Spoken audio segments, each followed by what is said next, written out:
Hey everybody, Goosebumps for Dummies here, back again with another video. This time talking about tales to give you goosebumps, or rather more tales to give you goosebumps. Don't want to fuck up there. This is the second book in the Tales to Give You Goosebumps series, which is a 6-book series about 10 stories put into one book. And usually these stories range from 10 to 15 pages in between there usually, and they're hit or miss most of the time. This one, however, is seemingly like a more liked one in the community, or more of a recognized one. Maybe it's because of that awesome cover, or the fact that this is a summer-themed Tales book for the most part. Maybe that has some sort of appeal, but either way, let's get into the review. Now for the blurb. Reader beware, you're in for 10 summertime scares. It literally confirms this is a summer book. It's Matt's camp being taken over by an evil patch of poison ivy. Will Eric escape from his tank now that he's been turned into a fish? Can Tara help the terrified voice she hears inside a beautiful seashell? Find out in these 10 creepy Goosebumps short stories. Perfect for reading around the campfire or under the covers. And don't miss book 1, which I'm reviewing probably very soon. So yeah, this is kind of just to hit off summer, by the way. It hasn't actually happened yet, but it has happened for multiple people, but not for me. And of course, the actual summer season is not coming till like late June. But either way, this is just kind of to get us into that mood. And yeah, it is a pretty darn good book. It has a lot of bangers, much more than misses at least. And yeah, I really like this one. So let's get into what I liked about it. Listing off my favorite stories here, let's get to the tables of contents. And The Werewolf's First Night. Now that one is immediately the first story in the book, and I find this one very cool. So Werewolf's First Night is about a kid going to a summer camp, and it may or may not be werewolfy. He has suspicions, alright? And it turns out by the end that a prank was being pulled on him, but it has a great twist ending, might I say, which really helps the book. It brings it up by a whole point, I'd argue. And I love the final sentence. Yeah, I really like Werewolf's First Night. It's a nice werewolf story, too, taking place at a summer camp, which is quite unique for Goosebumps. It hasn't done that before, besides, I believe, here. Maybe in a Tales, or sorry, maybe in a, well, maybe Tales before. I haven't read that one yet, or a GYG, but from what I've known, not happened yet. P.S. Don't Write Back is one of my favorites from here. This one has a very creepy sequence at another camp, kind of like Ghost Camp. And it also has some very creepy elements thrown in, like the actual Don't Write Back element involving letters. And yeah, it's a very creepy story about a girl receiving letters from a camp that doesn't even exist, or from people that don't exist. It's a little bit foggy in that part, but it's still a really darn good story, and I really like where it leads to. The ending is also really good, too. Now, Doctor's Horror's House of Video, I believe, is a fan favorite here, and I think it got a comic book adaptation. Yes, this might be news to you. I believe it got like a comic book adaptation, like an FBX Goosebumps comic or something. It's a weird magazine from the 90s that adapted a few Goosebumps short stories into comics. Like, for example, I believe there was a Tales story from Tales Book 6 that was thrown in there at one point. Yeah, the Ice Vampire, which looked really cool. Yeah, this is one of those. Doctor's Horror's House of Video is pretty much what it sounds like. It's a house of DVDs, or VHSs. And there may or may not be stuff being filmed there that is really cool and leads into a very cool and interesting climax, or rather quick ending, which is kind of my only issue with that one. I guess we're starting downsides, but yeah. I really liked that one. I thought it was really good. And what's next? Cat's Tale is also pretty decent. It's probably the most halfway there one. Like, it's alright. Shell Shocker is probably my favorite Tales story of all time. Being deadass here. Yeah, Shell Shocker was great. It actually surpassed my expectations because it sounded kind of simple, and it's actually the one we mentioned on the back with the blurb involving a girl listening to a voice in a seashell. And though it is kind of basic, it's very fun, and it's executed very well. And now, the thing that really sells the story is the ending. It's so fucking good. I absolutely love where this goes. And I love the twist involving the actual shell, because it may or may not be malicious. So there's that.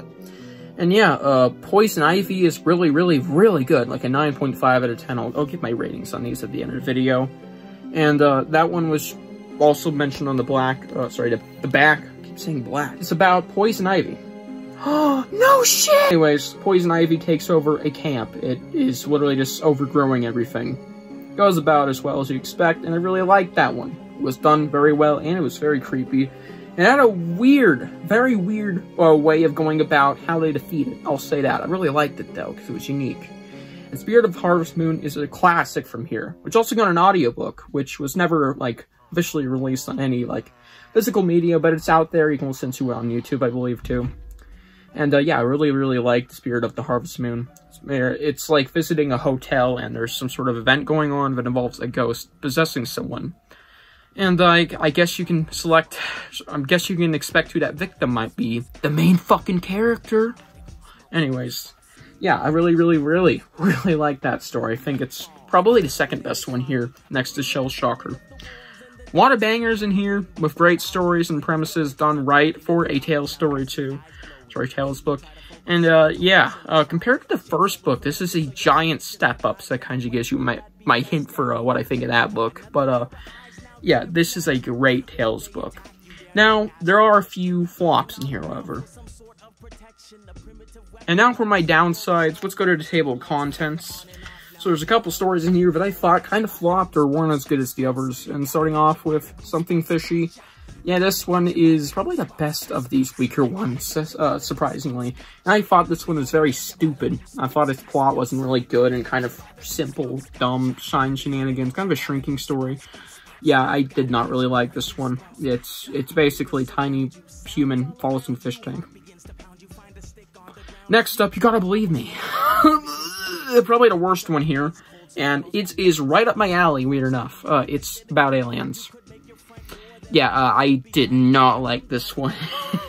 I was not a big fan of it. I think I gave it a 4 out of 10 on Goodreads, but I might have to move it down. Maybe I'll keep it there just to be generous. Oh god, no, this was not a great one. It had some stupid plot convenience thrown in there, like buying a whole fucking fuck ton of tinfoil to defeat these aliens. It's so dumb. It has the worst, dumbest parent characters I've seen in all of Tales, at least, for Goosebumps. Yeah, these parents are just so dumb and stupid, and it's just, what? I don't like them. And yeah, it's just a dumb fucking story. Really didn't have anything good for this. Now, moving on, Suckers. I was really 50-50 on this one, and I do want to say I really liked the idea for this one, but I think the execution kind of falls flat. Basically, it's a green blob in a chest, and it may or may not start sucking on things, and has suckers, I believe, over his body. Yeah, suckers, like suction cups, like octopi, tentacles, you know, tentacles all over its body. Now, yeah, the execution isn't great, and involves, like, gummy worms and stuff. Convenience, plot convenience in a convenience store, so it kind of makes sense there. Plot convenience in a convenience store. I don't really like plot convenience when it comes to Tales in really any stories ever. But, yeah, this one had a kind of a flat execution, really go anywhere with the concept. It's just, oh, slime monster, let's defeat it. Yeah, it was alright. But, it's really the second lowest rated one here, but I honestly might move it up, because it ain't terrible, and I really like the concept. Even if it's simple, it's fun. Now, that's actually it. There's only those 3 in there. But to be fair, they're literally one after another, and they are kind of a very bad streak of mediocre, half-baked Tales, even roughly bad. Yeah, so I don't really recommend those ones. Maybe if you like green blobs coming out of a treasure chest or whatever, which I kind of do. It's a cool concept. I don't recommend those ones there. But besides those, every other story in there was either okay, like Cat's Tail, or fantastic, like Shell Shocker. Anyways, let's get into my ratings for individual tales and the book overall. The 3 bad or ass stories in there kind of drag down the score a bit, and I have to be completely fair on this. I'm going to give this an 8 out of 10 for the book overall. I thought it was flawed. I thought those 3 tales in there, one after another, drags down the score enough to an 8 out of 10. But there was some great stuff thrown in here and some very memorable tales that I cherish. I cherish the ever-loving fuck out of them because I think they're really, really good. And, yeah, I highly recommend 7 of the 10 tales in this book. This probably has the most home runs, or at least hits than misses, in any of the Tales books I've read thus far. Because, Even some of my other personal, more liked ones like Tales Book 5 and 6. I really like those ones for some reason. Yeah, those ones had good tales, but not as many as this one. And I have to commend the book for that. Anyways, here is my ratings for each individual tales if you want to see them. This is taken from Goodreads. Follow me on there. I have a link in my channel bio. And yeah, that's going to conclude this book review. Tell me what you think of these tales below. What do you like about them? What do you hate about it? What do you like about the book overall and hate about the book overall? Like, any consistent negatives and positives throughout the story? I don't know. Anyways, if you want to leave a ranking too, go ahead for all of the 10 tales in this book. I'll see you guys in the next one. Bye.